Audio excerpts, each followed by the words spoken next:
E aí, gente, boa tarde. Meu nome é Jones, como o Gabriel já apresentou, sou professor de História e militante do PCB, do Revolution, podcast, canal no YouTube, essas coisas todinhas. Anti-Dimitrov, né? Eu vou tentar fazer um percurso diferente do que eu imaginei. Eu tinha imaginado falar um pouco sobre a conjuntura que esse livro foi lançado, falar um pouco sobre algumas notas biográficas do Francisco, só que eu vou tomar um caminho diferente. Tive uma nova ideia aqui assistindo a exposição anterior. O bom de você ficar depois é que você pode mudar um pouco a sua fala. Existem alguns consensos historiográficos, algumas visões da história que são difundidas como verdades, que a gente nunca para analisar se foi isso mesmo, mas todo mundo já ouviu a história e é assim. Então, por exemplo, a maioria de nós nunca parou para ler o relatório de Dimitrov do 7º Congresso. A maioria de nós, inclusive, nem sabe quem é Dimitrov. O nome do livro não é tão chamativo, o Anti-Dimitrov. As pessoas, quem é Dimitrov? A gente não parou para ler o relatório anterior da Internacional Comunista, do chamado Terceiro Período, a época da classe contra a classe. Também não são documentos que a gente para muito para ler. A maioria de nós, inclusive, porque o próprio mercado editorial brasileiro não facilita isso, nunca parou para estudar aquele momento de enfrentamento ao nazifascismo por vias políticas, antes do enfrentamento militar. Então, a gente tem alguns livros clássicos que circulam, como é o caso da Crise do Movimento Comunista, do Fernando Claudin, que foi reeditado há pouco tempo pela Expressão Popular, e outros livros de mais difícil circulação, que basicamente a gente tem que comprar no estante virtual, pagando uma fortuna, ou então pegando nas bibliotecas para tirar xerox. Mas, de maneira geral, os debates dos anos 20 e 30 sobre como o movimento comunista, como os partidos operários enfrentaram o fascismo na Espanha, na Itália, na Alemanha, não chegam até nós. Mesmo assim, toda vez que tem um movimento de extrema-direita, um político reacionário na eleição, surge a frase: a gente precisa de unidade. Esse é o momento de se unir, porque tem um perigo maior. A gente não pode fazer feito os comunistas fizeram na Alemanha, que não se uniram e Hitler subiu ao poder. Quando eu comecei a militar em 2011, eu vi muito essa frase. Em 2014, o PCB ele puxou voto nulo, né? Eleição Aécio, Dilma no segundo turno. E aí, o quanto que eu vi dessa frase, de repente, parece que brotou, assim, historiador, sociólogo, especialista na história política da Alemanha. Não, mas aí o PCB está repetindo o mesmo erro dos comunistas da Alemanha, que não se juntaram com os social-democratas e Hitler subiu ao poder, e que não aprende com a história, está fadado a errar de novo, e por aí vai. Em 2018... a gente, no segundo turno, votou no liberal lá do Haddad, aí não teve esse estresse, né? Mas, se fosse voto nulo no segundo turno, ia ser a mesma história, e o fascismo. E, na conjuntura brasileira, está acontecendo alguns fenômenos engraçados e preocupantes. Até 2014, era um consenso na esquerda não petista que, por exemplo, financiamento empresarial de campanha não era uma coisa aceitável para a esquerda revolucionária. Isso era um consenso. Então, no PSOL, no PSTU, no PCB, nos outros grupos de esquerda, não. Financiamento empresarial é algo que a gente não deve aceitar. Em 2018, isso mudou. Ontem eu gravei um vídeo falando como a classe dominante domina no Brasil. E aí, eu tratei de Fundação Lehman, essa RAPS, do dono da Natura, o Guilherme Leal, e eu mostrei como, na eleição de 2018, mais de 70 candidatos da esquerda tiveram financiamento indireto ou direto ou treinamento dessas fundações da burguesia. Inclusive, no PSOL, 3 dezenas de candidatos. E aí, está acontecendo coisas engraçadas, que quando Marina Silva veio com aquele discurso, nem esquerda nem direita, para frente, agora é questão técnica, juntar os melhores, quando ela veio com esse discurso em 2010, 2014, todo mundo que é de esquerda, militante e tal, repudiou Marina, dizendo que Marina foi para a direita, virou neoliberal. Agora, em 2018, 2019, esse discurso está sendo normalizado enquanto elemento aceitável para a esquerda. O maior exemplo disso é a deputada Batata Liberal, também conhecida como Tabata Amaral, que tem o mesmo discurso de Marina Silva em 2010, 2014, só que dessa vez está sendo normalizado. E por que isso acontece? Frente ao governo Bolsonaro, que é um cara de extrema-direita, com tendências claramente fascistas, é um cara que fala abertamente de tem que matar os pobres mesmos, tem que chegar, e a polícia tem que matar, e a tortura é linda, e viva a Ustra. Frente a Bolsonaro, qualquer coisa que não pareça reacionário, parece aceitável, a nível de campo de esquerda. A coisa está chegando num nível tão absurdo, mas tão absurdo, que recentemente o jornal É o País publicou uma notícia dizendo que na Alemanha os partidos políticos se juntaram para evitar a vitória da extrema-direita. E todo mundo saiu compartilhando entusiasmado, assim, a matéria. Compartilhando, vi várias personalidades de esquerda, vários intelectuais compartilhando. Aí eu fui ler a matéria, né, porque eu não me emociono com o título. Fui ler a matéria. Aí na matéria dizia que os partidos da direita tradicional se juntaram para evitar a vitória da extrema-direita e barraram da coligação aliança tanto com os neofascistas como com a esquerda da Alemanha, o partido lá, o de esquerda, que é uma espécie de PSOL da Alemanha. Aí, imagina, que coisa curiosa, é como se o DEM tivesse juntado com o PP, com o PMDB, com o PSDB, para evitar a vitória de Bolsonaro, Rodrigo Maia fosse eleito presidente e a gente estivesse comemorando porque a extrema-direita não ganhou. Fazendo uma analogia, assim, é tipo isso. Então, estava se comemorando isso. Então, a gente no Brasil, a gente está entrando num parafuso, que é uma coisa muito curiosa. Então, coisas que antes não eram aceitáveis começaram a passar a ser. Figuras que há 5 anos atrás seriam consideradas de direita com tranquilidade. Haddad, o próprio Haddad, por exemplo, nosso amigo liberal. Haddad, com o discurso que ele fez na campanha de 2018, se fosse na campanha, por exemplo, de 2006... Pronto, 2006, Alckmin foi o candidato. O discurso de Alckmin e o discurso de Haddad em 2018, a diferença é pouquíssima. A diferença é pouquíssima, pouquíssima mesmo. Foi que Haddad defendeu, que parecia de esquerda. A gente tem que fazer uma reforma bancária porque tem que ter mais concorrência no mercado bancário porque os juros estão muito altos. A Alckmin é o cara das fintechs, ele fala isso há 20 anos. Que é basicamente a mesma coisa. A gente tem que investir mais em saúde, mais em educação. O PSDB fala isso também. Qual foi o elemento que caracterizou um discurso de esquerda? Não teve. Aí a gente entende que é contra Bolsonaro, no momento da eleição, segundo turno. Mas certas coisas estão sendo normalizadas. E aí é onde eu acho que vem a importância do livro do Francisco Martins Rodrigues. Eu discordo de várias coisas do livro, até já conversei, já debati muito com o Lande sobre isso. Eu discordo dos comentários que o Francisco faz sobre Gramsci, acho muito ruins. Discordo da avaliação dele do Mao Tse-tung. Discordo da avaliação dele que ele faz do processo chileno. Discordo, em vários aspectos, a própria avaliação que ele faz do Dimitrov. Eu não colocaria o Dimitrov como um renegado, um revisionista. Tem uma visão um pouco mais positiva do Dimitrov. Mas eu acho que é um livro importante, porque é um dos poucos, e particularmente é o único que eu li até hoje, que se propõe a fazer um balanço exaustivo sobre a tática de frente popular.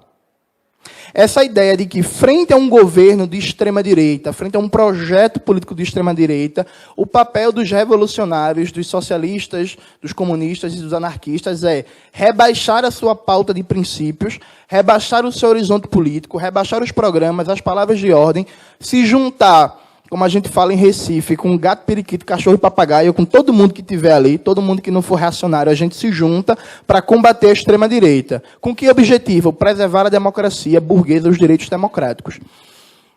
Eu tenho muitos problemas com isso. Aí, quando se cria essa narrativa, se passa a se normalizar certas coisas. Porque, por exemplo, antes de Bolsonaro aparecer e dizer que a polícia tem que matar, ou antes Dória aparecer e falar isso, eu lembro muito bem de Alckmin, na época que a polícia de São Paulo matou 8 pessoas, Alckmin foi para a televisão e falou, quem não reagiu está vivo. E eu não sou de São Paulo, acompanhando, eu lembro muito bem disso. Eu lembro que antes de Bolsonaro, a população carcerária no Brasil nunca parou de crescer. Eu lembro, inclusive, de Lula, em 2010, na UPP, ao lado de Eduardo Paes, Lula dizendo, agora tá bom, companheiros, porque agora A polícia não chega mais para bater. Ela protege quem tem que proteger e bate quem tem que bater. 2010, Lula do lado de Eduardo Paes, Pezão, Sérgio Cabral, enfim, toda a máfia, toda a banda podre do PMDB, esse povo todinho. Eu lembro que durante a Copa, eu levei um cacete da desgraça nos protestos contra a Copa, né? Tinha a Força Nacional de Segurança na rua, Exército, a porra tudo, enfim. Então, assim, no Brasil atual, você está criando a narrativa que é, por exemplo, fazer de Alckmin uma figura democrática.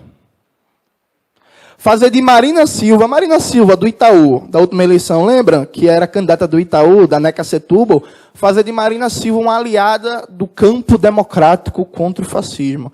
Até o imbecil do Gabeira está sendo reabilitado agora para o campo democrático e está se criando uma coisa assim. Junta todo mundo aqui, os arrependidos, né? Aí todo mundo vira democrata agora, todo mundo é democrata, contra Bolsonaro. Aí se faz umas coisas que é reunião de ex-ministros do meio ambiente contra o programa do governo Bolsonaro. Um bocado de psicopata que apoiou o extermínio de indígena, de quilombola, que pediu a prisão do MST e, de repente, virou todo mundo democrata. Reunião dos ex-ministros da educação, um bocado de privatista, que engordou os monopólios da educação, que queria acabar com a universidade pública. Todo mundo agora virou democrata. Então está se criando uma lógica de trabalho. O próprio Guilherme Boulos agora lançou um instituto, como é que é o nome mesmo? Democratize, um negócio desse aí. E aí para reunir, né? Enfim, os keynesianos do Brasil, os pós-keynesianos, os liberais sociais e afins, para debater um projeto democrático para o Brasil. Então, reparem, a gente não debate com a qualidade que deveria haver o debate, como se resiste e se derrota a extrema-direita. Entra-se numa lógica automática de que frente à extrema-direita é todo mundo junto, e todo mundo é muita gente que não presta, e vamos nessa para ver o que é que dá. Só que, historicamente, quando a gente olha para a América Latina, essa tática não deu muito certo. Essa lógica de frente democrática, de frente popular, para, por exemplo, derrotar as ditaduras militares do grande capital, o resultado do pós-ditadura foram consolidação de projetos burgueses. No Brasil, a gente viu, no pós-ditadura, o resultado imediato foi o neoliberalismo. Que o Sarney foi uma espécie ali de interregno, de reorganização do sistema político de dominação, pós-Sarney, Collor, FHC. E aí depois vem Lula, que é a continuidade do neoliberalismo na sua forma social-liberal. Então, e a gente pode falar o mesmo da Argentina, a gente pode falar o mesmo do Uruguai, de vários outros países. Então, acho que existe uma necessidade urgente, uma necessidade política e teórica, da gente debater com qualidade o que é resistir a um governo de extrema-direita, o que é resistir a um projeto de extrema-direita, e a gente saber que as formas que a gente resiste condicionam a nossa situação política no futuro. Porque existe uma lógica também que é muito consolidada, que é separar o futuro do passado. Aliás, desculpa, separar o futuro do presente. Então é como assim, hoje a gente resiste à extrema-direita, mais para frente a gente vê. Só que não existe isso de mais para frente a gente vê. A forma como a gente resiste à ofensiva burguesa materializada no bolsonarismo vai dizer como as forças revolucionárias vão estar no futuro. Então, se a gente abre mão, por exemplo, do nosso programa, da nossa palavra de ordem, da nossa agitação e propaganda, da nossa dependência de classe política, a gente vai se diluindo no conjunto das forças ditas democráticas. E qual vai ser o resultado disso? Porque, e aí concluindo, que acho que eu já falei muito, né? Já passou o tempo? Pronto. Concluindo, já se começou o debate sobre as eleições do ano que vem, né? Que, inclusive, eu acho uma coisa meio absurda, porque, enfim, tem uma contra-reforma da Previdência aí para se derrubar, tem uma Petrobras que está sendo desmontada, tem a Embraer, que praticamente já foi, tem a Caixa, tem o Banco do Brasil, tem os direitos trabalhistas, tem o SUS, tem a política de saúde mental, tem tudo isso sendo desmontado, mas já está em debate as eleições do ano que vem. Nas eleições do ano que vem se anuncia certas frentes amplíssimas, assim, amplas para porra, tipo assim, muito amplas, absurdamente amplas, na ideia de combater a extrema-direita. E aí existe um mito muito difundido na região sudeste e no sul, que é que a gente do Nordeste está melhor. Porque no Nordeste, a maioria dos governadores e das câmaras estaduais, das assembleias estaduais, estão na mão do PT, PCdoB, PSB, PDT e por aí vai, sabe? Então, por exemplo, eu sou professor, dou aula numa escola militar, na Bahia, numa escola militar, e aí o governador é Rui Costa, do PT. O que Rui Costa está fazendo nesse momento? Rui Costa, para quem não lembra, foi o sujeito que, quando a polícia, a Rondesp, que é uma espécie de rota da Bahia, quando a Rondesp matou 12 meninos lá num bairro da Cabula, em Salvador, aí a repórter foi perguntar ao Rui Costa o que ele acha disso. Ele falou assim, pô, a polícia é como um artilheiro na hora de marcar o gol, né? Às vezes erra, mas é um momento de tensão, é um momento aqui da ação. Então, ele comparou a polícia que matou 12 meninos e tentou forjar, né? Falou que foi tiroteio, aí colocou várias armas, aí os próprios policiais deram um tiro nas viaturas, e eles são tão burros ou estão tão confiantes que não vai ter investigação que nem para dar um tiro de fora para dentro, tá ligado? Eles dentro do carro mesmo começaram a atirar, assim, ó, tal. Aí o Rui Costa é o cara que justificou isso, né? Toda semana ele está dando uma entrevista falando que a lei penal no Brasil é muito branda, que aqui existe uma sensação de impunidade que a gente precisa. A esquerda não tem que ter medo de falar de punição. Como se a gente no Brasil prende pouco, né? A polícia não tem liberdade para agir, por aí vai. Aí está rolando greve nas estaduais dos professores. O Rui Costa ele mandou cortar o ponto dos professores e falou que os professores estão usando greve para fazer férias e que a greve é aparelhada pelo PSOL e que os professores são vagabundos. Esse é o governador do estado da Bahia, que é do PT, que é chamado de o Bolsonaro do PT. Aí, em Pernambuco, o governador é o Paulo Câmara e o vice do PCdoB, a Luciana Santos, que, inclusive, era presidente nacional do partido até outro dia desse. Como é em Pernambuco? Em Pernambuco é melhor em termos de direitos sociais, econômicos, política cultural, política de segurança. Bicho não perde nada do PSDB. O salário do professor em Pernambuco, por exemplo, está congelado. Ele não sobe acima da inflação desde o segundo governo Eduardo Campos. Ou seja, desde 2008, por aí. Para vocês terem uma ideia de como estão funcionando as coisas em Pernambuco, a gente tem 20 mil professores por contrato.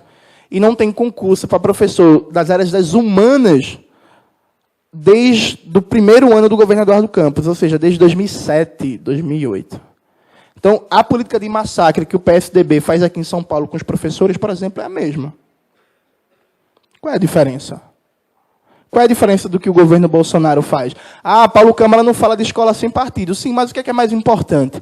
É falar de escola sem partido ou é destruir a categoria, aplicar práticas antissindicais, não realizar concurso público, fazer contratos precários? E os professores que dão aula nas escolas de referência são obrigados a assinar um contrato em que eles se comprometem a não fazer greve. Percebe, então, esse mito de que o Nordeste está bom, porque o Nordeste é democrático popular, que não tem governador bolsonarista, isso é um mito. Que está fundamentada nessa ideia de frente à extrema-direita, é todo mundo unido, todo mundo junto. E aí, concluindo agora de verdade, para passar para a Gabi, eu acho que não. Eu não acho que é todo mundo junto. Eu não quero andar junto com Marina, não quero andar junto com Alckmin, não quero andar junto com o PSB, que governa meu estado há mais de 12 anos, e eu sei como é o PSB, Pernambuco. Eu também não quero andar junto com o FHC. As coisas meio estranhas, no segundo turno, teve gente mendigando o apoio da FHC. Parece que a FHC até traz voto, tá ligado? Não, FHC tem que apoiar. Cadê a FHC contra o fascismo? Porra, o cara não tem voto de caralho nenhum. E a galera ficou nessa da FHC. Então, assim, eu acho meio estranho quando os comunistas acham importante trazer essa gente. E aí, só para concluir com uma história engraçada, outro dia desse rolou uma reunião, né? Dessas frente ampla, assim, pá. Aí tava lá, PT, PCdoB, Rede, PSB, um representante do PSOL, PSDB e por aí vai. Aí alguém do PT falou assim, não, nós temos que denunciar esse governo, porque esse governo é um braço do imperialismo estadunidense que está dominando o nosso país, que quer privatizar o pré-sal, as riquezas. Aí o cara do PSDB, que estava na reunião, levantou, pegou o microfone e falou assim: se for para começar com essa história da teoria da conspiração do imperialismo, eu vou embora. O assunto aqui é sério. Então, assim, é com essa gente que a gente vai derrotar a extrema-direita? Eu tenho certeza que não. E eu acho que esse livro ajuda a gente a pensar, e muito, nessa questão que é decisiva. Obrigado.